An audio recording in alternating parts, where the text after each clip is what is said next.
So Mueller's trying to get a subpoena in there at the Supreme Court.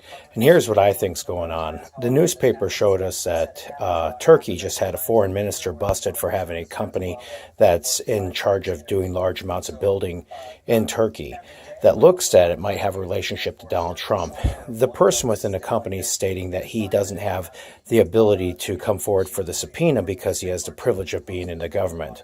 Yet the Turkish ministry just fired him.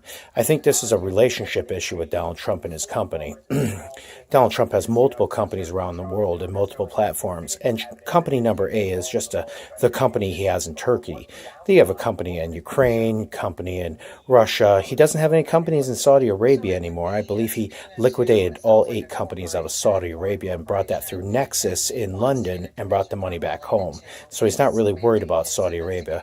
Yet he has money in Bahrain and he has money in Israel, as can be identified by Friedman, who's there. So Donald Trump's worked as hard as he can to hide all of this money around the world.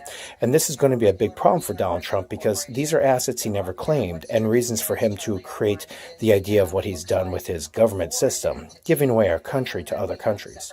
So if Donald Trump is technically pulling us out of Syria to give it to Erdogan in order to cover his tracks for the things that he did with A, the high cleric, and B, the companies that he's got over there and his assets, and the fact that he doesn't want to lose his money or get in trouble, it'd be perfectly acceptable. Yet what he doesn't realize is that in 1945, we agreed that if a group of people were murdered with intent by another person, which technically would be what Donald Trump's doing with the Kurds, that it would be a war crime, and that it would be the implication of that Donald Trump left them there with the intent for Turkey to harm them and destroy them and or eradicate or exterminate their people, for him to cover his butt with his criminality. It's very unfortunate that Donald Trump has so many criminal problems out there that everyone around him is a criminal. Mick Mulvaney, Michael Pompeo, everyone else. It's just amazing. God bless God.